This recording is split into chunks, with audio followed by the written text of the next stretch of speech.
GK with એમમાં આપ સૌનું સ્વાગત છે. મિત્રો, આજના વિડીયોમાં આપણે ફેબ્રુઆરી 2025નું કરંટ અફેર્સ જોઈશું, જે આવનાર પરીક્ષા માટે ખૂબ જ અગત્યનું રહેશે. ફોટા સાથે આપણે એમસીક્યુ જોઈશું. એ સિવાય વિસ્તૃત માહિતી પણ તમને આપવામાં આવશે. છેલ્લે તમારી ટેસ્ટ લેવામાં આવે છે, તો વિડીયો વ્યવસ્થિત જોવો અને ટેસ્ટ આપી તમે તમારું નોલેજ પણ ચેક કરી શકો છો. એ સિવાય આની પીડીએફ પણ તમને પ્રોવાઈડ કરાવવામાં આવશે. તો જોઈએ ખૂબ જ અગત્યનો આ વિડીયો. પ્રથમ રાયસીના મધ્ય પૂર્વ પરિષદનું યજમાન કયું શહેર છે? તો આ રીતે 4 ઓપ્શન આપેલા હશે. તમને આવડતું હોય તો તમે સાથે સાથે જવાબ પણ આપી શકો છો. સાચો જવાબ આવશે અબુધાબી. યુએઈનું અબુધાબી છે, ત્યાં રાયસીના મધ્ય પૂર્વ પરિષદનું આયોજન થયું. તેના વિશે જોઈએ તો પ્રથમ હતું. પ્રથમ રાયસીના મધ્ય પૂર્વ પરિષદ 28-29 જાન્યુઆરી 2025ના રોજ અબુધાબી યુએઈમાં યોજાઈ હતી. વિદેશ મંત્રી ડૉક્ટર એસ જયશંકર મુખ્ય મહેમાન હતા. ડૉક્ટર જયશંકરે 27થી 29 જાન્યુઆરી 2025 દરમિયાન યુએઈની મુલાકાત લીધી હતી. જૂન 2024માં તેમની પુનઃનિયુક્તિ પછી આ તેમની યુએઈની ત્રીજી મુલાકાત હતી. રાયસીના સંવાદ ભૂરાજનીતિ, ભૂઅર્થશાસ્ત્ર પર ભારતની ટોચની પરિષદ છે. આ કાર્યક્રમનું આયોજન ઓબ્ઝર્વર રિસર્ચ ફાઉન્ડેશન, યુએઈના વિદેશ મંત્રાલય અને ભારતના વિદેશ મંત્રાલય દ્વારા કરવામાં આવ્યું હતું. આ પરિષદમાં નીતિ નિર્માતાઓ, શિક્ષણવિદો, મીડિયા અને વ્યાપારી નેતાઓને પ્રાદેશિક અને વૈશ્વિક એકીકરણની ચર્ચા કરવા માટે એકસાથે લાવવામાં આવ્યા હતા. ઘરગથ્થુ વપરાશ ખર્ચ સર્વે એટલે કે HCES કયા મંત્રાલય દ્વારા પ્રકાશિત કરવામાં આવે છે? તો અહીં સાચો જવાબ આવશે આંકડાકીય અને કાર્યક્રમ અમલીકરણ મંત્રાલય. ઓપ્શન બી સાચો જવાબ છે. તેના વિશે જોઈએ. આંકડાકીય અને કાર્યક્રમ અમલીકરણ મંત્રાલયે બીજા ઘરગથ્થુ વપરાશ ખર્ચ સર્વેમાંથી તારણો બહાર પાડ્યા. સર્વેક્ષણ માલ અને સેવાઓ પર ઘરગથ્થુ ખર્ચનો ડેટા એકત્રિત કરે છે. તે આર્થિક સુખાકારીનું મૂલ્યાંકન કરવામાં, ગ્રાહક ભાવ સૂચકાંકને અપડેટ કરવામાં અને ગરીબી અને અસમાનતાને માપવામાં મદદ કરે છે. માસિક માથાદીઠ વપરાશ ખર્ચ વિશ્લેષણ માટે મુખ્ય સૂચક છે. 2023-24માં મુખ્ય રાજ્યોમાં શહેરી ગ્રામીણ વપરાશ તફાવતમાં ઘટાડો થયો હતો. ગ્રામીણ અને શહેરી બંને વિસ્તારોમાં તમામ પ્રકારના ઘરગથ્થુ માટે MPCE વધ્યો છે. કેરળમાં શહેરી ગ્રામીણ MPCE તફાવત સૌથી ઓછો છે. ક્યાં છે? કેરળમાં. એ પણ યાદ રાખજો, પૂછાઈ શકે. ત્યારબાદ પંજાબ, આંધ્રપ્રદેશ અને બિહારનો ક્રમ આવે છે. લગભગ તમામ મુખ્ય રાજ્યોમાં વપરાશ અસમાનતામાં ઘટાડો થયો છે. 2023-24માં ગિની ગુણાંક ઘટીને 0.237 ગ્રામીણ અને 0.284 શહેરી થયો હતો. એક્ઝિઓમ મિશન 4 માટે પાયલટ તરીકે કોનું નામ આપવામાં આવ્યું છે? જવાબ આવશે શુભાંશુ શુક્લા. આ છે શુભાંશુ શુક્લા. તેના વિશે માહિતી મેળવીએ. ભારતીય વાયુસેનાના અધિકારી અને ઇસરો અવકાશ યાત્રી શુભાંશુ શુક્લાને એક્ઝિઓમ મિશન 4 માટે પાયલટ તરીકે નામ છે તે આપવામાં આવ્યું હતું. એક્ઝિઓમ સ્પેસ એ આંતરરાષ્ટ્રીય અવકાશ મથક ISS માટે ચોથું ખાનગી અવકાશ યાત્રી મિશન છે. આ મિશનનું આયોજન એક્ઝિઓમ સ્પેસ દ્વારા નાસાના સહયોગથી કરવામાં આવ્યું છે. ક્રૂ નાસાના કેનેડી સ્પેસ સેન્ટરથી સ્પેસએક્સ ડ્રેગન અવકાશયાનમાં સવાર થશે. તેઓ ISS ઇન્ટરનેશનલ સ્પેસ સ્ટેશન પર વૈજ્ઞાનિક સંશોધન અને ટેકનોલોજી પ્રદર્શન કરવા માટે 14 દિવસ સુધી ત્યાં રોકાશે. સમાચારમાં જોવા મળેલો પોઈન્ટ નેમો કયા મહાસાગરમાં સ્થિત છે? આ છે પોઈન્ટ નેમો. તે કયા મહાસાગરમાં આવેલો છે? પેસિફિક મહાસાગરમાં આવેલો છે. તેના વિશે વાત કરીએ. નાવિકા સાગર પરિક્રમા 2 દરમિયાન INSV તારિણી પર 2 યુવાન ભારતીય નૌકાદળના અધિકારીઓએ તાજેતરમાં દક્ષિણ પેસિફિકમાં પોઈન્ટ નેમો નામ છે તે પાર કર્યો છે. પોઈન્ટ નેમો એ દુર્ગમતાનો મહાસાગરીય ધ્રુવ છે, જે પૃથ્વી પરના કોઈપણ ભૂમિથી સૌથી દૂરનો બિંદુ છે. તે દક્ષિણ પેસિફિક મહાસાગરમાં સ્થિત છે અને તેનું નામ 20,000 લીગ્સ અંડર ધ સીના કેપ્ટન નેમોના નામ પરથી રાખવામાં આવ્યું છે. તે નજીકની જમીનથી લગભગ 2,688 કિલોમીટર દૂર આવેલો છે, સમુદ્રમાં છે. આંતરરાષ્ટ્રીય અવકાશ મથક પર અવકાશયાત્રીઓ સૌથી નજીક માનવ હાજરી ધરાવે છે. આ પ્રદેશમાં ઓછામાં ઓછું દરિયાઈ જીવન છે. અને તેની દૂરસ્થાને કારણે તેનો ઉપયોગ અવકાશ કચરાના નિકાલ માટે થાય છે. વિશ્વ ઉપેક્ષિત ઉષ્ણકટિબંધીય રોગ દિવસ દર વર્ષે કયા દિવસે ઉજવવામાં આવે છે? તે 30 જાન્યુઆરીના રોજ ઉજવવામાં આવે છે. 30 જાન્યુઆરી 2025ના રોજ વિશ્વ ઉપેક્ષિત ઉષ્ણકટિબંધીય રોગો એટલે કે NTDs દિવસ માટે ઇન્ડિયા ગેટને જાંબલી અને નારંગી રંગથી પ્રકાશિત કરવામાં આવ્યો હતો. 2022થી દર વર્ષે 30 જાન્યુઆરીએ વિશ્વ NTDs દિવસ છે તે ઉજવવામાં આવે છે. પૂછવામાં આવે શરૂઆત ક્યારથી થઈ તો 2022થી. આ દિવસનો હેતુ NTDs અને વૈશ્વિક પગલાંની જરૂરિયાત વિશે જાગૃતિ લાવવાનો છે. વિશ્વભરના પ્રતિષ્ઠિત સ્થળોને તેના કારણે પ્રકાશિત કરવા માટે રોશની કરવામાં આવે છે. NTDs એ ચેપી રોગો છે જે મુખ્યત્વે ઉષ્ણકટિબંધીય પ્રદેશોમાં ગરીબ સમુદાયોને અસર કરે છે. અન્ય મુખ્ય સ્વાસ્થ્ય સમસ્યાઓની તુલનામાં આ રોગો પર ઓછું ધ્યાન આપવામાં આવે છે. ઓન્કોસેર્સિયાસિસ નાબૂદ કરનાર પ્રથમ આફ્રિકન દેશ કયો બન્યો છે? તો જવાબ આવશે નાઇજર, ઓપ્શન ડી. તેના વિશે જોઈએ. નાઇજર ઓન્કોસેર્સિયાસિસ અથવા નદીના અંધત્વને નાબૂદ કરનાર પ્રથમ આફ્રિકન દેશ બન્યો છે. પ્રથમ આફ્રિકન દેશ છે તો ખાસ યાદ રાખજો. તે કોલંબિયા, એક્વાડોર, મેક્સિકો અને ગ્વાટેમાલા સાથે WHO એટલે કે વર્લ્ડ હેલ્થ ઓર્ગેનાઇઝેશન દ્વારા ચકાસાયેલા ઓન્કોસેર્સિયા મુક્ત રાષ્ટ્રોમાં જોડાય છે. ઓન્કોસોરિયાસિસ એક પરોપજીવી રોગ છે જે આંખો અને ત્વચાને અસર કરે છે, જેના કારણે ગંભીર અપંગતા થાય છે. તે ત્વચાની સ્થિતિને વિકૃત કરે છે, દ્રષ્ટિ પણ ગુમાવી શકાય છે અને ગંભીર કિસ્સાઓમાં કાયમી અંધત્વ તરફ દોરી જાય છે. આ રોગ દાયકાઓથી આજીવિકા પર ગંભીર અસર કરી રહ્યો છે. 99%થી વધુ કેસ હજુ પણ 31 આફ્રિકન દેશોમાં જોવા મળે છે. તો આફ્રિકામાં આ રોગ છે તે ખૂબ જ ભયંકર રીતે ફેલાયેલો છે. વિશ્વ વેટલેન્ડ દિવસ દર વર્ષે કયા દિવસે ઉજવવામાં આવે છે? વિશ્વ વેટલેન્ડ દિવસ છે તે 2 ફેબ્રુઆરીના રોજ ઉજવવામાં આવે છે. તેના વિશે જોઈએ. વિશ્વ વેટલેન્ડ દિવસ દર વર્ષે 2 ફેબ્રુઆરીના રોજ ઉજવવામાં આવે છે. ભારતે 2 ફેબ્રુઆરીના રોજ વિશ્વ વેટલેન્ડ દિવસ પર 4 નવા રામસર સ્થળો ઉમેર્યા છે. ભારતમાં રામસર સ્થળોની કુલ સંખ્યા કેટલી થઈ ગઈ છે? હવે 89 થઈ ગઈ છે.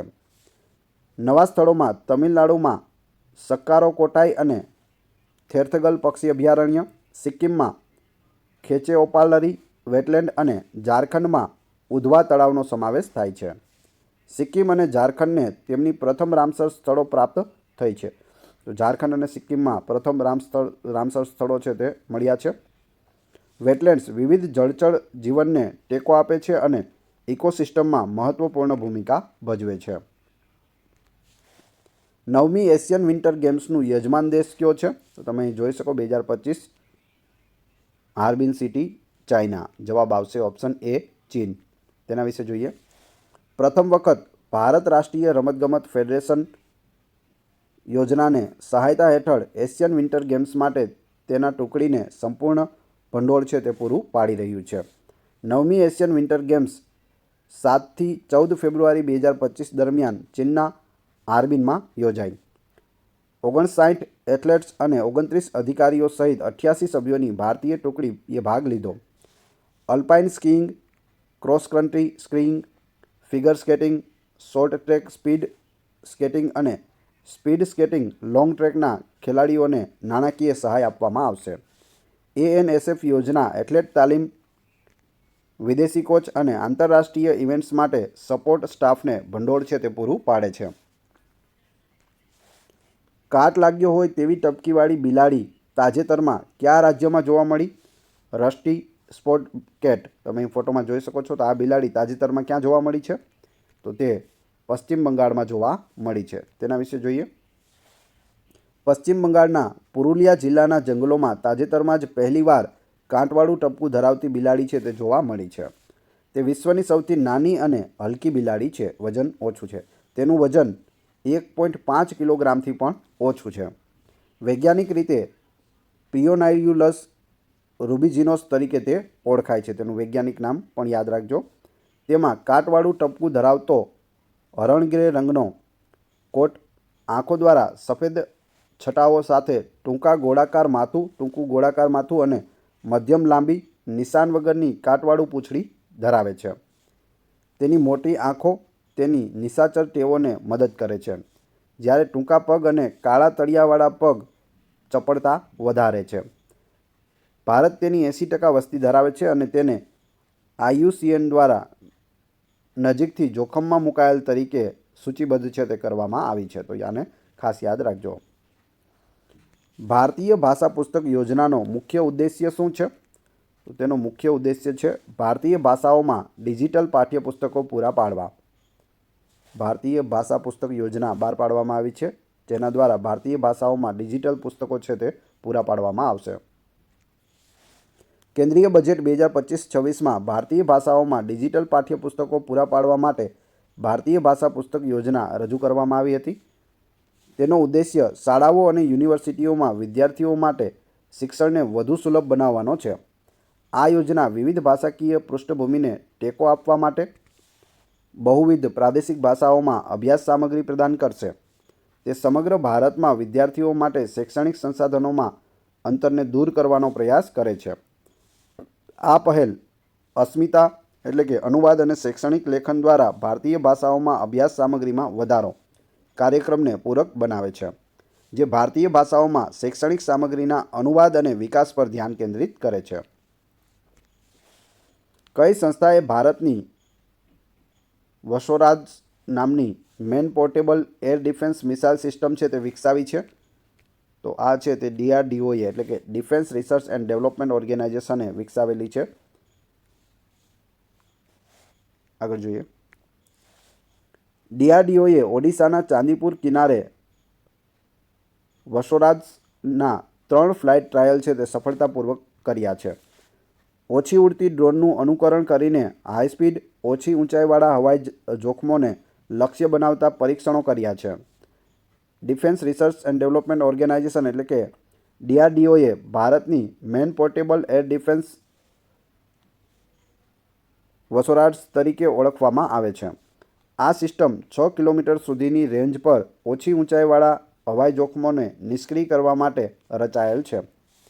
ભારતની સંરક્ષણ ટેકનોલોજીમાં નોંધપાત્ર પ્રગતિનું આ પ્રતિનિધિત્વ કરતી વરસોદ તેના અત્યાધુનિક અનકૂલ્ડ ઇમેજિંગ ઇન્ફ્રારેડ સિકર માટે નોંધપાત્ર છે, જે તેને ભારતીય સશસ્ત્ર દળોમાં હાલની main portable air defence system કરતાં તકનીકી રીતે શ્રેષ્ઠ બનાવે છે. ટૂંકમાં આ વિકસાવવામાં આવી છે, જે 6 કિલોમીટરની રેન્જ સુધી જો કોઈપણ નીચે ઉડી રહ્યા ઓબ્જેક્ટ હોય, તે પછી ડ્રોન હોય કે હેલિકોપ્ટર હોય, તો તેને શોધી કાઢશે અને તેને પાડવા માટે પણ તે સક્ષમ છે. વિશ્વ કેન્સર દિવસ 2025ની થીમ શું છે? તો વિશ્વ કેન્સર દિવસ છે તે 4 ફેબ્રુઆરીના રોજ ઉજવવામાં આવ્યો, 4 ફેબ્રુઆરી 2025ના રોજ. અને તેની થીમ શું છે? United by unique. તમે અહીં જોઈ શકો, યુનાઇટેડ બાય યુનિક વિશ્વ કેન્સર દિવસની થીમ. કેન્સર અને તેના નિવારણ, શોધ અને સારવાર વિશે જાગૃતિ લાવવા માટે દર વર્ષે 4 ફેબ્રુઆરીએ વિશ્વ કેન્સર દિવસ છે તે ઉજવવામાં આવે છે. તેની સ્થાપના union four international cancer control દ્વારા 2000માં કરવામાં આવી હતી. આ દિવસ કેન્સર સંબંધિત પડકારોનો સામનો કરવા માટે સમુદાયો, વ્યક્તિઓ અને સંગઠનોને એક કરે છે. વિશ્વ કેન્સર દિવસ 2025ની થીમ યુનાઇટેડ બાય યુનિક છે. તે લોકોને કેન્દ્રિત અભિગમને પ્રોત્સાહન આપે છે. તે ઓળખે છે કે દરેક કેન્સર દર્દીનો અનુભવ અનન્ય છે. આ ઝુંબેશ અસરકારક અને કરુણાપૂર્ણ સારવાર સુનિશ્ચિત કરવા માટે વ્યક્તિગત સંભાળની હિમાયત કરે છે. તાજેતરમાં સમાચારમાં જોવા મળેલ દીપોરબિલ તળાવ કયા રાજ્યમાં આવેલું છે? દીપોરબિલ તળાવ છે તે કયા રાજ્યમાં છે? તો તે આસામ રાજ્યમાં આવેલું છે. તેના વિશે જોઈએ શા માટે તે સમાચારમાં રહેલું છે. ત્રીજા વાર્ષિક દીપોરબિલ વિન્ટર બર્ડિંગ ફેસ્ટિવલ 2025માં 2024ની સરખામણીમાં સ્થળાંતર કરનારા અને રહેવાસી પક્ષીઓમાં વધારો નોંધાયો હતો. દીપોરબિલ આસામના ગુવાહાટીની બહાર એક 12માસી મીઠા પાણીનું તળાવ છે. તે એક સમયે બ્રહ્મપુત્ર નદીનો એક નાળો હતો અને 4.1 ચોરસ કિલોમીટરમાં ફેલાયેલો છે. તે ગુવાહાટીના મુખ્ય વરસાદી પાણી સંગ્રહ બેસિન તરીકે સેવા આપે છે, એટલે કે કામ કરે છે, જે ખંડાજન નદીમાં વહે છે. તેને 2002માં રામસર સ્થળ અને 2004માં એક મહત્વપૂર્ણ પક્ષી ક્ષેત્ર જાહેર કરવામાં આવ્યું છે. તે આસામનું એકમાત્ર રામસર સ્થળ છે. આ તળાવ સ્થળાંતર કરનારા પક્ષીઓને ટેકો આપે છે, જેમાં સ્પોટ-બિલ્ડ પેલિકન, લેઝર એડજ્યુસ્ટન્ટ સ્ટોર્ક અને બેર્સ પોચાર્ડ જેવી વૈશ્વિક સ્તરે જોખમમાં મુકાયેલ પ્રજાતિઓનો પણ સમાવેશ થાય છે. ભારત સરકારે તાજેતરમાં નાના મોડ્યુલર રિએક્ટરના વિકાસ માટે જાહેર કરાયેલ મિશનનું નામ શું છે? તો એ મિશનનું નામ છે nuclear energy mission, option C. તમે અહીં ફોટોમાં પણ જોઈ શકો, ઇન્ડિયાઝ ન્યુક્લિયર એનર્જી મિશન. તેના વિશે જોઈએ. નાણામંત્રીએ સ્વદેશી નાના મોડ્યુલર રિએક્ટર વિકસાવવા માટે ₹20,000 કરોડના ન્યુક્લિયર એનર્જી મિશનની જાહેરાત કરી છે. SMR એ નાના પરમાણુ રિએક્ટર છે જે મહત્તમ 300 MWEના ઉત્પાદન સાથે છે, જે દરરોજ 7.2 મિલિયન કિલોવોટ ઉત્પન્ન કરે છે. તેની તુલનામાં મોટા પરમાણુ પ્લાન્ટ 1000 MWEથી વધુ અને 24 મિલિયન kWh પ્રતિ દિવસ ઉત્પન્ન કરે છે. SMR નાના મોડ્યુલર અને રિએક્ટર આધારિત છે જે ઓછી કાર્બન વીજળી ઉત્પન્ન કરે છે. તેમની પાસે નાના પગથિયા છે, મૂડી ખર્ચ ઓછો છે અને ફેક્ટરી નિર્મિત કરી શકાય છે. SMRs મોટા પરમાણુ પ્લાન્ટ માટે અયોગ્ય સ્થળોએ તૈનાત કરી શકાય છે. તેઓ વધારાના પાવર ઉમેરાઓ, ઉર્જા કેન્દ્રો, ઔદ્યોગિક ગરમી, જિલ્લા ગરમી અને હાઇડ્રોજન ઉત્પાદનને સમર્થન આપે છે. તાજેતરમાં સમાચારમાં જોવા મળેલા એપિપા વાયરસનું કુદરતી યજમાન કઈ પ્રજાતિ છે? તો તે છે ફળ ચામાચીડિયા. ફળ ખાતું ચામાચીડિયા છે તે હેનિપા વાયરસ ફેલાવે છે. તેના વિશે આપણે જોઈએ. કેમ્પ હિલ વાયરસ નિપાહ સંબંધિત હેનિપા વાયરસ ઉત્તર અમેરિકામાં મળી આવ્યો છે, જે ફાટી નીકળવાની ચિંતાઓ ઊભી કરે છે. હેનિપા વાયરસ પેરામિક્સો વેરિડે પરિવારના ઝૂનોટિક RNA વાયરસ છે, જે કુદરતી રીતે ફળ ચામાચીડિયા દ્વારા હોસ્ટ કરવામાં આવે છે. તેઓ પ્રજાતિના અવરોધોને પાર કરી શકે છે, મનુષ્યો સહિત સસ્તન પ્રાણીઓને ચેપ લગાવી શકે છે, જેના કારણે ગંભીર શ્વસન બીમારી અને એન્સેફાલિટીસ થાય છે.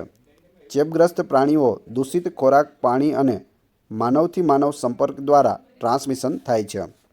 લક્ષણોમાં તાવ આવવો, માથાનો દુખાવોથી લઈને ગંભીર એન્સેફાલિટીસ, હુમલા અને કોમાનો સમાવેશ પણ થાય છે. હેનિપા વાયરસજન્ય જન્મજાત રોગપ્રતિકાર પ્રતિભાવને અવરોધે છે, જે વાયરસના પ્રતિકૃતિમાં મદદ કરે છે. કોઈ રસી કે એન્ટીવાયરસ દવા ઉપલબ્ધ નથી.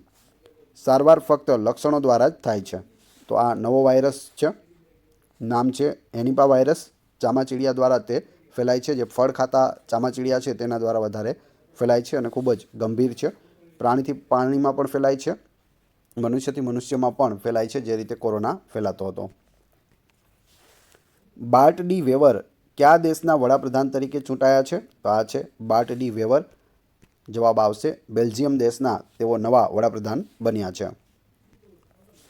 બાર્ટ ડી વેવરને 3 ફેબ્રુઆરી 2025ના રોજ રાજા ફિલિપે બેલ્જિયમના વડાપ્રધાન તરીકે શપથ લેવડાવ્યા હતા. તેમણે 7 પક્ષીય ગઠબંધન સરકારનું નેતૃત્વ કરનારા અલેક્ઝાન્ડર ડી ક્રૂનું સ્થાન લીધું હતું. જૂન 2024ની ચૂંટણીઓએ કોઈપણ પક્ષ કે ગઠબંધનને નિર્ણાયક આદેશ આપ્યો ન હતો. બેલ્જિયમમાં એક જટિલ રાજકીય વ્યવસ્થા છે, જે ડચ ભાષી ફ્લેન્ડર્સ અને ફ્રેન્ચ ભાષી વોલોનિયામાં વિભાજિત છે. ડી વેવર PM બનનારા પ્રથમ રાષ્ટ્રવાદી ફ્લેન્ડર્સ નેતા છે, તો એ પણ યાદ રાખજો. ભારતના પ્રથમ સફેદ વાઘ સંવર્ધન કેન્દ્રનું ઘર કયું રાજ્ય છે? સફેદ વાઘ સંવર્ધન કેન્દ્ર ક્યાં ખુલ્લું મુકાયું છે? તો તે મધ્યપ્રદેશમાં ખુલ્લું મુકાયું છે. ઓપ્શન બી અહીં સાચો જવાબ છે. તેના વિશે જોઈએ. સેન્ટ્રલ ઝૂ ઓથોરિટી એ મધ્યપ્રદેશના રેવામાં ભારતના પ્રથમ વાઘ જે સફેદ વાઘ સંવર્ધન કેન્દ્રને મંજૂરી આપી છે. ક્યાં? મધ્યપ્રદેશના રેવામાં. આ કેન્દ્ર કુમુદપુરના સફેદ વાઘ સફારી નજીક ગોવિંદગઢમાં સ્થાપિત કરવામાં આવશે. આ પ્રોજેક્ટને 2011માં સૈદ્ધાંતિક મંજૂરી છે તે મળી હતી. રેવા છેલ્લા જંગલી સફેદ વાઘનું ઘર હોવાનું માનવામાં આવે છે. આ કેન્દ્ર કુમુદપુરના સફેદ વાઘ સફારી અને પ્રાણી સંગ્રહાલય માટે સુધારેલા માસ્ટર પ્લાનનો એક ભાગ છે. સફારીનું નામ મહારાજા માર્તંડસિંહ જુદેવના નામ પરથી રાખવામાં આવ્યું છે, જેમણે 1951માં સફેદ વાઘ શોધી કાઢ્યો હતો અને સંવર્ધન કાર્યક્રમ છે તે શરૂ કર્યો હતો. તો નામ પણ યાદ રાખજો, મહારાજા માર્તંડસિંહ જુદેવ. રોકેટ ઘટકો માટે ભારતનું સૌથી મોટું મેટલ 3D પ્રિન્ટિંગ મશીન કઈ સંસ્થાએ લોન્ચ કર્યું છે? જવાબ આવશે IIT હૈદરાબાદ. તેના વિશે જોઈએ. DRDO અને IIT હૈદરાબાદ દ્વારા રોકેટ ઘટકો માટે ભારતનું સૌથી મોટું મેટલ 3D પ્રિન્ટિંગ મશીન રજૂ કરવામાં આવ્યું છે. તે IIT હૈદરાબાદ ખાતે DRDO industry academia centre for excellence ખાતે વિકસાવવામાં આવ્યું હતું. આ મશીન એડિટિવ મેન્યુફેક્ચરિંગ માટે પાવડર આધારિત ડાયરેક્ટ એનર્જી ડિપોઝિશન ટેકનોલોજીનો ઉપયોગ કરે છે. તેનું build volume 1m × 1m × 3m 1 metre × 1 metre × 3 metre છે, જે તેને ભારતના સૌથી મોટા મેટલ 3D પ્રિન્ટિંગોમાંનું એક બનાવે છે. સિસ્ટમમાં થર્મલ બેલેન્સિંગ અને ગતિ માટે ડ્યુઅલ હેડ છે. ભારતમાં મોટા પાયે એડિટિવ ઉત્પાદનને આગળ ધપાવવા 1 મીટર ઊંચા ઘટકના સફળ ઉત્પાદન સાથે એક મુખ્ય સીમાચિહ્ન પ્રાપ્ત થયું છે. સમાચારમાં જોવા મળેલ કોલેરુ તળાવ કયા રાજ્યમાં સ્થિત છે? તો કોલેરુ તળાવ છે તે આંધ્રપ્રદેશ રાજ્યમાં આવેલું છે. ઓપ્શન એ અહીં સાચો ઉત્તર છે. નેશનલ ગ્રીન ટ્રિબ્યુનલ એટલે કે NGTએ આંધ્રપ્રદેશ સરકારને કોલેરુ વેટલેન્ડમાં 6 ઇન્ફ્રાસ્ટ્રક્ચર પ્રોજેક્ટ સાથે આગળ વધવાથી રોકી હતી. કોલેરુ તળાવ ઉત્તર પૂર્વીય આંધ્રપ્રદેશમાં એક મોટું છીછરું મીઠા પાણીનું તળાવ છે. તે એલુરુ નજીક કૃષ્ણા અને ગોદાવરી ડેલ્ટા વચ્ચે આવેલું છે. તે એશિયાનું સૌથી મોટું છીછરું મીઠા પાણીનું તળાવ છે, જે 308 ચોરસ કિલોમીટરને આવરી લે છે. તે પૂર સંતુલિત જળાશય તરીકે કાર્ય કરે છે અને ઉપુટેરુ નદી દ્વારા બંગાળની ખાડીમાં વહે છે. તેને 1999માં વન્યજીવ અભયારણ્ય અને 2002માં રામસર સ્થળ છે તે જાહેર કરવામાં આવ્યું હતું. તે મધ્ય એશિયાઈ ફ્લાયવે પર એક મહત્વપૂર્ણ પક્ષી ક્ષેત્ર છે, જે સાઇબેરિયન ક્રેન, પેલિકન અને પેઇન્ટેડ સ્ટ્રોક જેવી પ્રજાતિઓનું આયોજન કરે છે. એક્સ્ટ્રા લોંગ સ્ટેપલ એટલે કે ELS કપાસ મુખ્યત્વે કયા દેશોમાં ઉગાડવામાં આવે છે? તો જવાબ આવશે ચીન, ઇજિપ્ત, ઓસ્ટ્રેલિયા અને પેરુમાં ઉગાડવામાં આવે છે. કેન્દ્રીય નાણામંત્રીએ કપાસની ખેતીના ઉત્પાદકતા વધારવા માટે અને એક્સ્ટ્રા લોંગ સ્ટેપલ કપાસને પ્રોત્સાહન આપવા માટે 5 વર્ષના મિશનની જાહેરાત કરી છે. કાપડમાં ગોલ્ડ સ્ટાન્ડર્ડ તરીકે ઓળખાતું ELS કપાસ ગોસિપિયમ બાર્બાડેન્સ પ્રજાતિમાંથી આવે છે, જેને ઇજિપ્તિયન અથવા પીમા કપાસ પણ કહેવાય છે. તેની જે ફાઇબરની લંબાઈ છે તે 30 મીમી અને તેથી વધુ હોય છે, જે તેને મજબૂત અને બારીક બનાવે છે. દક્ષિણ અમેરિકામાં ઉદ્ભવતા તે મુખ્યત્વે ચીન, ઇજિપ્ત, ઓસ્ટ્રેલિયા અને પેરુમાં ઉગાડવામાં આવે છે. ભારતમાં તે મહારાષ્ટ્ર અને તમિલનાડુના કેટલાક ભાગોમાં છે તે ઉગાડવામાં આવે છે. ડોગરી ભાષા શ્રેણીમાં કોને મરણોત્તર સાહિત્ય અકાદમી પુરસ્કાર 2024થી સન્માનિત કરવામાં આવ્યા છે? તો જવાબ આવશે ચમન અરોરા. આ છે ચમન અરોરા. કઈ ભાષા માટે? તો ડોગરી અથવા ડોંગરી ભાષા માટે તેઓને મરણોત્તર સાહિત્ય અકાદમી પુરસ્કાર મળ્યો છે. તેના વિશે જોઈએ. સરકારે ચમન અરોરાને મરણોત્તર સાહિત્ય અકાદમી પુરસ્કાર 2024થી ડોગરી ભાષા શ્રેણીમાં સન્માનિત કર્યા છે. તેમને તેમના પુસ્તક એક હોર અસ્વસ્થામાં માટે આ પુરસ્કાર છે તે મળ્યો છે. કયું પુસ્તક છે? એક હોર અસ્વસ્થામાં. સંસ્કૃતિ મંત્રાલયે સર્વસંમતિથી જ્યુરી ભલામણના આધારે પસંદગીની પુષ્ટિ કરી છે. સાહિત્ય અકાદમીના પ્રમુખ માધવ કૌશિકે નિર્ણયને મંજૂરી આપી છે. આ પુરસ્કારમાં કોતરણીવાળી તાંબાની તકતી સાથેનો કાસ્ટેક અને 1 લાખ રૂપિયાનો રોકડ પુરસ્કાર છે તે આપવામાં આવે છે. અરોરાના પરિવારને 8 માર્ચે નવી દિલ્હીમાં એક ખાસ કાર્યક્રમમાં આ પુરસ્કાર છે તે પ્રાપ્ત થશે. ઓનલાઈન બેસ્ટ સેલિંગ પુસ્તકો આપણે ખરીદી પણ શકીએ છીએ. રૂમેટોઇડ આર્થરાઇટિસ એટલે કે RA કયા પ્રકારનો રોગ છે જે તાજેતરમાં સમાચારમાં જોવા મળ્યો છે? તો જવાબ આવશે એક સ્વયં પ્રતિરક્ષા અને બળતરા રોગ છે. તેના વિશે જોઈએ. સંશોધકોએ રૂમેટોઇડ સંધિવા માટે સ્વકાર્યકારી દવા વિતરણ પ્રણાલી વિકસાવી છે. તે સાંધામાં બળતરાને લક્ષ્ય બનાવીને જરૂર પડે ત્યારે જ ઉપચારાત્મક એજન્ટો મુક્ત કરે છે. RA એ એક સ્વયં પ્રતિરક્ષા રોગ છે જે તંદુરસ્ત કોષો પર હુમલો કરે છે. મુખ્યત્વે હાથ, કાંડા, ઘૂંટણના સાંધાને અસર કરે છે. લક્ષણોમાં ક્રોનિક દુખાવો, સાંધાને નુકસાન, અસ્થિરતા અને વિકૃતિનો સમાવેશ થાય છે. તે ફેફસાં, હૃદય અને આંખો જેવા અવયવોને પણ અસર કરી શકે છે. સિસ્ટમ મેથોટ્રેક્સેટથી ભરેલા માઇક્રોસ્ફિયર્સનો ઉપયોગ કરે છે, જે એક સામાન્ય એન્ટી-યુમેટિક દવા છે. તેમાં પોલિમર લિપિડ હાઇબ્રિડ માઇક્રો કમ્પોઝિટનો સમાવેશ થાય છે, જે બળતરા સંબંધિત ઉત્સેચકો પ્રત્યે ઉચ્ચ દવા કાર્યક્ષમતા અને પ્રતિભાવ સુનિશ્ચિત કરે છે. કયા મંત્રાલયે રાષ્ટ્રીય યુવા સંસદ યોજના 2.0 શરૂ કરી છે? એટલે કે NYPS રાષ્ટ્રીય યુવા સંસદ યોજના. જવાબ આવશે અહીં તમે તેનું પૂરું નામ પણ જોઈ શકો. પહેલાં આપણે જવાબ જોઈ લઈએ. સંસદીય બાબતોનું મંત્રાલય દ્વારા આ યોજના બહાર પાડવામાં આવી છે. National youth parliament scheme 2.0. તેના વિશે જોઈએ. સંસદીય બાબતોના રાજ્યમંત્રીએ રાજ્યસભાને રાષ્ટ્રીય યુવા સંસદ યોજના 2.0 વિશે માહિતી આપી. સંસદીય બાબતોના મંત્રાલયે રાષ્ટ્રીય યુવા સંસદ યોજના શરૂ કરી છે. આ યોજનાનો હેતુ લોકશાહીને મજબૂત બનાવવા, શિસ્ત, સહિષ્ણુતા અને સંસદીય પ્રથાઓની જાગૃતિને પ્રોત્સાહન આપવાનો છે. NYPS 2.0 વેબ પોર્ટલ નાગરિકોને 3 શ્રેણીઓ દ્વારા ભાગ લેવાની મંજૂરી આપે છે. સંસ્થાકીય ભાગીદારી હેઠળ શાળાઓ, કિશોર સભાઓ અને કોલેજોમાં તરુણ સભાઓ દ્વારા યુવા સંસદ સત્રોનું આયોજન છે તે કરી શકશે. જૂથ ભાગીદારી જૂથોને પોર્ટલ માર્ગદર્શિકા અનુસરીને સત્રો ચલાવવાની મંજૂરી આપે છે, જ્યારે વ્યક્તિગત ભાગીદારી નાગરિકોને ભારતીય લોકશાહી કાર્યમાં છે પર ક્વિઝ લેવા માટે સક્ષમ બનાવે છે. ભારતમાં આંતરરાષ્ટ્રીય બિગ કેટ એલાયન્સ માટે કઈ સંસ્થા નોડલ એજન્સી છે? તો જવાબ આવશે રાષ્ટ્રીય વાઘ સંરક્ષણ સત્તામંડળ, ઓપ્શન C. તેના વિશે જોઈએ. આંતરરાષ્ટ્રીય મોટા બિલાડી જોડાણ પર ફ્રેમવર્ક કરાર સત્તાવાર રીતે અમલમાં આવ્યો છે.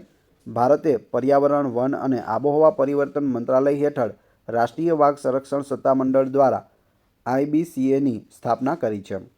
તે 9 એપ્રિલ 2023ના રોજ પ્રોજેક્ટ ટાઇગરના 50 વર્ષ પૂર્ણ થવા પર શરૂ કરવામાં આવ્યું હતું. તેનો ઉદ્દેશ્ય 7 મોટી બિલાડીઓનું એટલે કે બિલાડીની પ્રજાતિઓનું સંરક્ષણ કરવાનો છે, જેમાં વાઘ, સિંહ, ચિત્તો, હિમદીપડો એટલે કે હિમચિત્તો, બરફચિત્તો, દીપડાઓ, જેગવાર અને પુમા એ બધાનો સમાવેશ થાય છે. સભ્ય દેશો નિકારાગુઆ, ઓસ્વાટીના, ભારત, સોમાલિયા અને લાઇબેરિયા છે. આ જોડાણનો હેતુ વૈશ્વિક સ્તરે મોટી બિલાડીઓના સંરક્ષણ માટે સહયોગ, કુશળતા શેર કરવા અને નાણાકીય સહાય મેળવવાનો છે. ગેમ્બુસિયા એફિનિસ જે સમાચારમાં જોવા મળ્યું હતું તે કઈ પ્રજાતિનું છે? તમે અહીં જોઈ શકો. ગેમ્બુસિયા છે એ શું છે? મચ્છર માછલી છે. મોસ્કીટો ફિશ તેને કહેવામાં આવે છે ઇંગ્લિશમાં. તેના વિશે જોઈએ. નેશનલ ગ્રીન ટ્રિબ્યુનલ મચ્છર નિયંત્રણ માટે ગેમ્બુસિયા એનિફિસ એટલે કે મોસ્કીટો ફિશ અને પોએસિલિયા રેટિક્યુલાટા એટલે કે ગમ્પી ફિશના ઉપયોગ અંગે કેન્દ્ર સરકાર પાસેથી જવાબ માંગ્યો છે. ગેમ્બુસિયા એફિનિસ દક્ષિણ પૂર્વીય યુનાઇટેડ સ્ટેટ્સનો વતની છે અને 1 સદીથી વધુ સમયથી વૈશ્વિક સ્તરે તેનો ઉપયોગ કરવામાં આવે છે. ઇકોસિસ્ટમ પર તેની અસરને કારણે IUCN તેને 100 સૌથી ખરાબ આક્રમક પ્રજાતિઓમાં સૂચિબદ્ધ કરે છે. પોએસિલિયા રેટિક્યુલાટા દક્ષિણ અમેરિકાની એક બિન સ્થળાંતરકારી માછલી છે જે મૂળ પ્રજાતિઓને જોખમમાં મૂકે છે. આ માછલીઓને મચ્છર નિયંત્રણ માટે અનેક ભારતીય રાજ્યોમાં છોડવામાં આવી છે, જેનાથી પર્યાવરણીય ચિંતાઓ છે તે ઊભી થઈ છે. કયા દેશે ઇસ્કંદર એમ ટેક્ટિકલ બેલિસ્ટિક મિસાઇલ વિકસાવી છે? તો જવાબ આવશે Russia. Option A Russia. Russia Iskander M tactical ballistic મિસાઇલોનું મોટા પાયે ઉત્પાદન શરૂ કરી રહ્યું હોવાનું કહેવાય છે. ઇસ્કંદર એક road mobile short range ballistic missile system છે, જેનો સૌપ્રથમ ઉપયોગ 2008માં જોર્જિયા સામે થયો હતો. તે રશિયા દ્વારા વિકસાવવામાં આવી છે. તે નાના ઉચ્ચ મૂલ્યવાળા જમીન લક્ષ્યો પર વ્યૂહાત્મક પ્રહારો માટે રચાયેલ છે. આ મિસાઇલ 7.3 મીટર લાંબી છે અને તેનું વજન 3750 કિલોગ્રામ છે અને તેની રેન્જ 500 કિલોમીટરની છે અને તેનો પેલોડ 480થી 700 કિલોગ્રામ છે. તે પરંપરાગત અથવા પરમાણુ હથિયારો વહન કરી શકે છે. મેક 7 પર મુસાફરી કરી શકે છે અને 30 માઇલથી વધુ ઊંચાઈ સુધી પહોંચી શકે છે. ડિકોય, મેન્યુવરેબલ રીએન્ટ્રી અને સંરક્ષણ પ્રણાલીઓનો બાયપાસ કરવા માટે સ્વલક્ષીકરણથી સજ્જ છે. પ્રસાદ યોજના કયા મંત્રાલય દ્વારા શરૂ કરવામાં આવી છે? અહીં તમે જોઈ શકો પ્રસાદ યોજના છે તે પર્યટન મંત્રાલય દ્વારા શરૂ કરવામાં આવી છે. તેના વિશે જોઈએ. એક સંસદીય સમિતિએ સરકારને સ્પષ્ટ એસઓપી વિકસાવવા અને પ્રસાદ યોજના હેઠળ પ્રોજેક્ટ સમયસર પૂર્ણ કરવા માટે મંજૂરીઓ મેળવવા વિનંતી કરી છે. પ્રસાદ એટલે કે તીર્થયાત્રા કાયાકલ્પ અને આધ્યાત્મિકતા વૃદ્ધિ અભિયાન યોજના 2014માં પર્યટન મંત્રાલય દ્વારા શરૂ કરવામાં આવી હતી. તેનો હેતુ સમગ્ર ભારતમાં યાત્રાધામો પર સાંસ્કૃતિક સંરક્ષણ અને આધ્યાત્મિક પર્યટનને વધારવાનો છે. મુખ્ય ઉદ્દેશ્યોમાં માળખાગત સુવિધાઓ, જોડાણ અને વારસાગત સ્થળોનું સંરક્ષણ સુધારવાનો સમાવેશ થાય છે. તે કૌશલ વિકાસ દ્વારા સ્થાનિક રોજગારને પ્રોત્સાહન આપે છે અને પર્યાવરણને અનુકૂળ પર્યટન ટેકો આપે છે. આ યોજના 100% જાહેર ભંડોળ પૂરું પાડવામાં આવે છે, જેમાં CSR અને જાહેર ખાનગી ભાગીદારી PPP તરફથી વધારાનો ટેકો મળે છે. તાજેતરમાં સમાચારમાં જોવા મળેલ બ્રાયોસ્પિલસ ભારતિકસ કઈ પ્રજાતિનો છે? તમે ફોટોમાં જોઈ શકો. આ છે બ્રાયોસ્પિલસ ભારતિકસ. તો તે પાણીનો છાંચડ છે. પાણીનો છાંચડ. પુણે નજીક કોરીગઢ કિલ્લાની શેવાળથી ઢંકાયેલી દિવાલો પર પાણીનો ચાંચડની એક નવી પ્રજાતિ બ્રાયોસ્પિલર ભારતિકસ મળી આવી છે. તે બ્રાયોસ્પિલસ જાતિનો છે અને ઉષ્ણકટિબંધીય એશિયામાં તેના પ્રકારની પ્રથમ શોધ થઈ છે. તે જાડા કાટમાળથી ભરેલા પાણીની ફિલ્મોમાંથી પસાર થવા માટે મોટા કાંટવાળા એન્ટેનાનો ઉપયોગ કરે છે. તેના નિવાસસ્થાનમાં પ્રકાશ ઓછો હોવાને કારણે તેમાં મુખ્ય આંખનો અભાવ હોય છે. તે પશ્ચિમ આફ્રિકા, દક્ષિણ અને મધ્ય અમેરિકા અને ન્યૂઝીલેન્ડના વરસાદી જંગલોમાં જોવા મળે છે. 200 મિલિયન વર્ષો પહેલાં ગોંડવાના લેન્ડ વિભાજન પહેલાં પૂર્વજો ભારતમાં અસ્તિત્વમાં હોવાની શક્યતા છે. પાણીના ચાંચડ નાના ક્રસ્ટેશિયન છે જે પાણીમાંથી શેવાળને ફિલ્ટર કરે છે. ફોર્ટ વિલિયમ તાજેતરમાં વિજયદુર્ગ નામ આપવામાં આવ્યું છે. તેનું ઘર કયું ભારતીય શહેર છે? તો ફોર્ટ વિલિયમ હતું, તેનું નામ શું કરી દીધું છે? વિજયદુર્ગ. તો તે કલકત્તામાં આવેલું છે. તેના વિશે જોઈએ. કોલકાતામાં આવેલો કિલ્લો વિલિયમ, જે પૂર્વીય આર્મી કમાન્ડનું મુખ્ય મથક છે, તેનું નામ બદલીને વિજયદુર્ગ રાખવામાં આવ્યું છે. તે 1773માં અંગ્રેજો દ્વારા બનાવવામાં આવ્યું હતું. તેનું નામ ઇંગ્લેન્ડના રાજા વિલિયમ IIIના નામ પરથી રાખવામાં આવ્યું હતું. આ કિલ્લો હુગલી નદીના પૂર્વ કિનારા પર સ્થિત છે અને હવે તે ભારતીય સેનાની માલિકીનો છે. મૂળ 1696માં અંગ્રેજ ઈસ્ટ ઇન્ડિયા કંપની દ્વારા બનાવવામાં આવ્યો હતો. તેને કલકત્તાના બ્લેક હોલ તરીકે પણ ઓળખવામાં આવતું હતું, કારણ કે ત્યાં કેદીઓને રાખવામાં આવ્યા હતા. 1756માં હુમલો થયા પછી પ્લાસીના યુદ્ધ પછી રોબર્ટ ક્લાઇવ દ્વારા તેનું પુનઃનિર્માણ છે તે કરવામાં આવ્યું હતું. અષ્ટકોણ કિલ્લો 70.9 એકરમાં ફેલાયેલો છે અને તેમાં કમાનવાળી બારીઓ અને ઝીણવટભર્યા પથ્થરકામ પણ આવેલા છે. તાજેતરમાં સમાચારમાં જોવા મળેલ સ્ટ્રાઇકર એ શું છે? તો સ્ટ્રાઇકર છે તે પાયદળ લડાયક વાહન છે. આર્મીનું લડાયક વાહન છે સ્ટ્રાઇકર. તેના વિશે જોઈએ. આગામી ભારત અમેરિકાના સંરક્ષણ સોદામાં સ્ટ્રાઇકર પાયદળ લડાયક વાહનોનું સહ ઉત્પાદન સામેલ છે. સ્ટ્રાઇકર એ જનરલ ડાયનેમિક્સ લેન્ડ સિસ્ટમ એટલે કે GDLS દ્વારા US આર્મી માટે વિકસાવવામાં આવેલ 8 પૈડાવાળું ડ્રાઈવર લડાયક વાહન છે. તે 1980ના દાયકા પછી US આર્મીમાં સામેલ કરાયેલું પ્રથમ નવું લશ્કરી વાહન છે.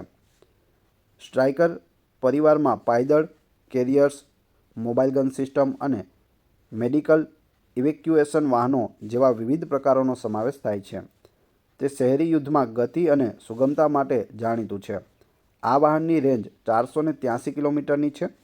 ટોચની ગતિ 100 કિલોમીટર પ્રતિ કલાકની છે અને C-17 અને C-130 વિમાન દ્વારા હવામાં પરિવહન પણ તેનું કરી શકાય છે.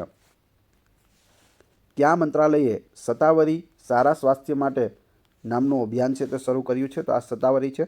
આનો ઉપયોગ કરી અને સ્વાસ્થ્ય સારું કરી શકાય છે.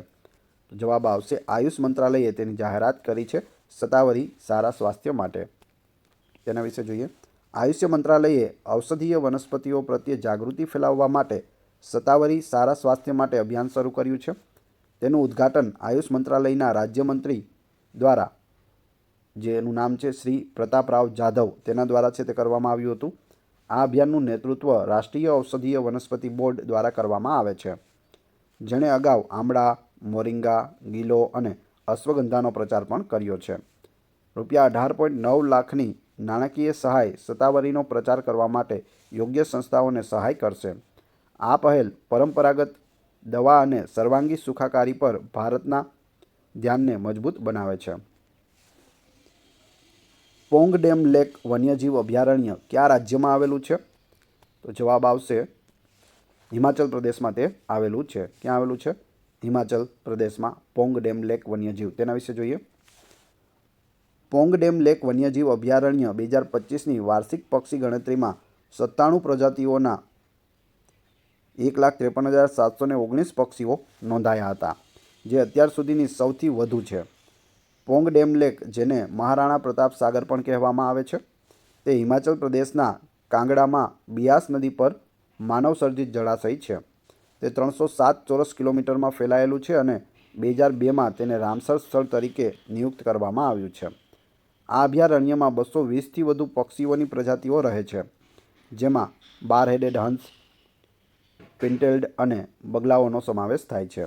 તે સાંભર, ચિત્તો અને ક્લોલેસ આર્ટ્સ જેવા પ્રાણીઓનું પણ ઘર છે. આ વેટલેન્ડ નીલગિરી, બાવળ, શીશમ સહિત વિવિધ વનસ્પતિઓનો પણ ટેકો આપે છે, એટલે જોવા મળે છે. NSDC ઇન્ટરનેશનલ એકેડમીનું ઉદ્ઘાટન તાજેતરમાં કયા શહેરમાં કરવામાં આવ્યું છે? તો તે ગ્રેટર નોઈડામાં કરવામાં આવ્યું છે. તેના વિશે જોઈએ.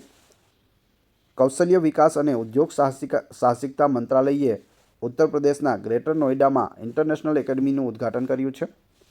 આ એકેડમીનો ઉદ્દેશ્ય ભારતીય યુવાનો અને વૈશ્વિક રોજગારી તકો વચ્ચેના અંતરને દૂર કરવા માટે વિશ્વકક્ષાના કૌશલ્ય વિકાસ અને તાલીમ કાર્યક્રમો પ્રદાન કરવાનો છે. તે વિદેશી ભાષાઓ, આરોગ્ય સંભાળ, રોજગાર કૌશલ્ય અને ઉડ્ડયનમાં વિશિષ્ટ અભ્યાસક્રમો પ્રદાન કરે છે. આ પહેલ રાષ્ટ્રીય કૌશલ્ય વિકાસ નિગમનો ભાગ છે, એટલે કે NSDCનો ભાગ છે. Pinaka multiple rocket launch system MRLS કઈ સંસ્થા દ્વારા વિકસાવવામાં આવી હતી? તો જવાબ આવશે સંરક્ષણ સંશોધન અને વિકાસ સંગઠન, એટલે કે DRDO, defence and research development organisation તેનું પૂરું નામ થાય છે. જોઈએ તેના વિશે. સંરક્ષણ મંત્રાલયે સેનાના Pinaka multiple rocket launch system માટે દારૂગોળો માટે 10,147 કરોડના કરાર પર હસ્તાક્ષર કર્યા છે.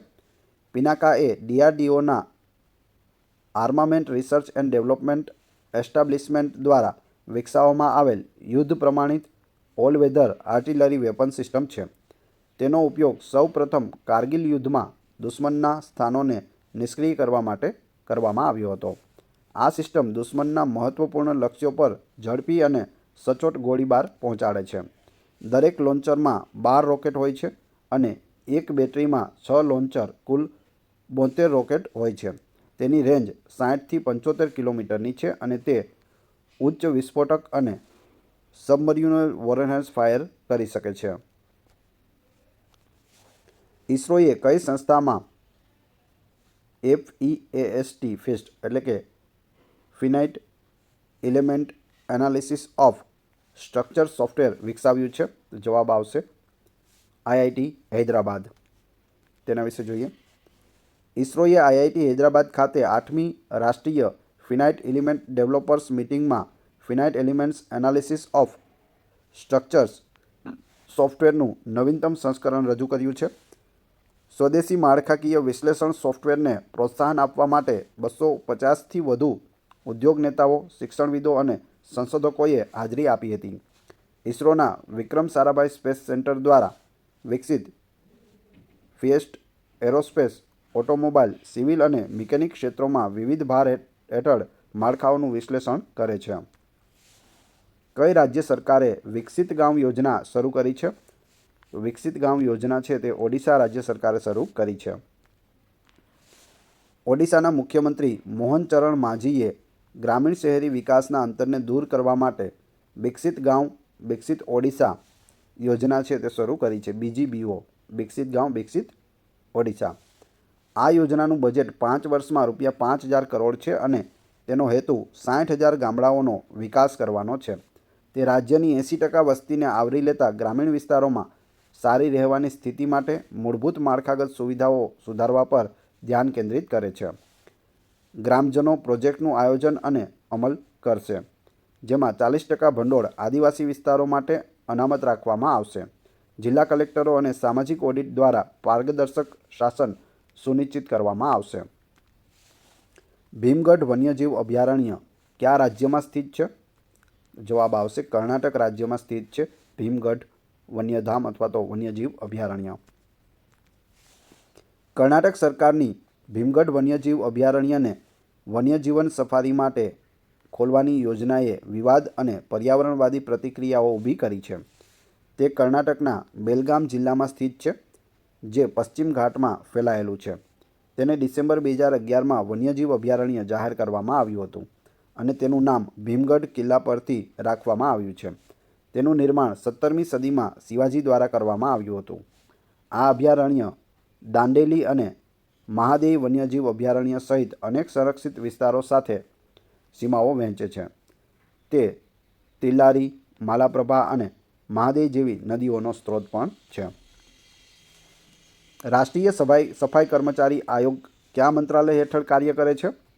તો જવાબ આવશે સામાજિક ન્યાય અને સશક્તિકરણ મંત્રાલય હેઠળ રાષ્ટ્રીય સફાઈ કર્મચારી આયોગ કામ કરે છે. કેન્દ્રીય મંત્રીમંડળે રાષ્ટ્રીય સફાઈ કર્મચારી આયોગ માટે 3 વર્ષનો વધારો મંજૂર કર્યો છે. તેની સ્થાપના 1994માં રાષ્ટ્રીય સફાઈ કર્મચારી આયોગ અધિનિયમ 1993 હેઠળ કરવામાં આવી હતી, પરંતુ 2004માં તે એક બિન-વૈધાનિક સંસ્થા બની ગઈ. તે સામાજિક ન્યાય અને સશક્તિકરણ મંત્રાલય હેઠળ કાર્ય કરે છે. તેનો હેતુ સફાઈ કર્મચારીઓને કચરો એકત્ર કરનારા જે સફાઈ કર્મચારીઓ છે તેની સ્થિતિની તપાસ કરવાનો અને કલ્યાણકારી ભલામણો કરવાનો છે. તે હાલના કલ્યાણ કાર્યક્રમોનું મૂલ્યાંકન પણ કરે છે, ફરિયાદોનું સંચાલન કરે છે અને હાથથી સફાઈ કરતા કામદારો તરીકે રોજગાર પર પ્રતિબંધ અને તેમના પુનર્વસન અધિનિયમ 2013 પર દેખરેખ રાખે છે. સમાચારમાં જોવા મળતી દયા નદી કયા રાજ્યમાંથી વહે છે? તો દયા નદી છે તે ઓડિશા રાજ્યમાં વહે છે. તેના વિશે જોઈએ. નદી સંરક્ષણ કાર્યક્રમોએ દયા નદીમાં પ્રદૂષણને નિયંત્રિત નહીં કરવામાં આવે તો ઓડિશાના મુખ્યમંત્રીના નિવાસસ્થાનની બહાર અનિશ્ચિત સત્યાગ્રહની ધમકી છે તે આપી છે. દયા નદી કુશભદ્ર નદીમાંથી નીકળે છે અને ખોર્દા અને પુરી જિલ્લામાંથી વહે છે અને ચિલ્કા તળાવમાં તે વહે છે. તે લગભગ 37 કિલોમીટર લાંબી છે અને તેમાં માલગુની નદી એક સહાયક નદી પણ છે. નદી ભીના ભૂમિની જૈવ વિવિધતાને ટેકો આપે છે અને માછલીઓ અને સ્થળાંતર કરનારા પક્ષીઓ માટે રહેઠાણ પૂરું પાડે છે. ઐતિહાસિક રીતે દયા નદી 261 BCEના કલિંગ યુદ્ધ સાથે જોડાયેલી છે, જ્યાં તે શહીદ સૈનિકોના લોહીથી લાલ થઈ ગઈ હતી, જેના કારણે અશોક બૌદ્ધ ધર્મ અપનાવવા લાગ્યા હતા. તો કલિંગ યુદ્ધ તમે સૌ જાણો છો. કલિંગ અને મૌર્ય સમ્રાટ અશોક વચ્ચે થયું હતું, જેમાં અશોક રાજા જીતી જાય છે અને પછી તે ત્યાં યુદ્ધ સ્થળ પર જાય છે તો જુએ છે લાશો પડેલી છે અને આ નદી છે દયા નદી તે આખી લાલ થઈ ગઈ છે લોહીથી. ત્યારબાદ તેનું હૃદય પરિવર્તન થાય છે અને તે બૌદ્ધ ધર્મ તરફ વળે છે. દશાવતાર એક પરંપરાગત લોકનાટ્ય સ્વરૂપે છે જે ભારતીય કયા રાજ્યોમાંથી આવે છે? દશાવતાર પરંપરાગત લોકનાટ્ય સ્વરૂપ છે તે મહારાષ્ટ્ર અને ગોવાનું છે. તમે અહીં ફોટોમાં પણ જોઈ શકો. તેના વિશે વાત કરીએ તો દશાવતારના પ્રદર્શન તાજેતરમાં મહારાષ્ટ્રમાં શરૂ થયા છે. દશાવતાર એ 800 વર્ષના ઇતિહાસ સાથેનું એક પરંપરાગત નાટ્ય સ્વરૂપ છે. તે ભગવાન વિષ્ણુના 10 અવતારોનું પ્રતિનિધિત્વ કરે છે. મત્સ્ય, કૂર્મ, વરાહ, નરસિંહ, વામન, પરશુરામ, રામ, કૃષ્ણ, બુદ્ધ અને કલ્કી આ તેના 10 અવતારો છે. કલાકારો તેજસ્વી મેકઅપ અને પોશાક પહેરે છે. તેની સાથે પેડલ હાર્મોનિયમ, તબલા અને ઝાંઝ એટલે કે કરતાલ પણ હોય છે. તે મહારાષ્ટ્રના દક્ષિણ કોંકણ ક્ષેત્રમાં, સિંધુદુર્ગ જિલ્લામાં અને ગોવાના ઉત્તર ગોવા જિલ્લામાં લોકપ્રિય છે. હવે તમારી ટેસ્ટ. જે આપણે વિડીયો જોયો તેમાંથી તમને અહીં પ્રશ્નો પૂછવામાં આવે છે જેના જવાબ તમારે ક્રમશઃ કમેન્ટ બોક્સમાં આપવાના છે, જેથી મને ખ્યાલ આવે કેટલા લોકોએ વ્યવસ્થિત વિડીયો જોયેલો છે અને જો આવનાર પરીક્ષામાં તમને આવા પ્રશ્નો પૂછાય તો તમને આવડે છે કે નહીં. પ્રશ્ન નંબર 1. પ્રથમ રાયસીના મધ્ય પૂર્વ પરિષદનું યજમાન કયું શહેર છે? બીજો પ્રશ્ન. વિશ્વ વેટલેન્ડ દિવસ કયા દિવસે ઉજવવામાં આવે છે? 3. પ્રસાદ યોજના કયા મંત્રાલય દ્વારા શરૂ કરવામાં આવી છે? અને 4. પોંગ ડેમ લેક વન્યજીવ અભયારણ્ય કયા રાજ્યમાં છે? 4/4ના ક્રમશઃ કમેન્ટ બોક્સમાં જવાબ આપી દેજો. આ વિડીયોની PDF મેળવવા માટે તમે ટેલિગ્રામમાં GK with AM ચેનલની મુલાકાત લઈ શકો છો, જેની લિંક ડિસ્ક્રિપ્શનમાં પણ આપેલી છે. વિડીયો પસંદ આવ્યો હોય તો લાઇક, કોમેન્ટ, શેર અને સબસ્ક્રાઇબ કરવાનું ના ભૂલશો. આ ચેનલ ઉપર ઘણા બધા વિડીયો અવેલેબલ છે. તમે ચેનલના નામ ઉપર ક્લિક કરી વિડીયોમાં જઈ બધા જ વિડીયો જોઈ શકો છો. Thanks for watching my video.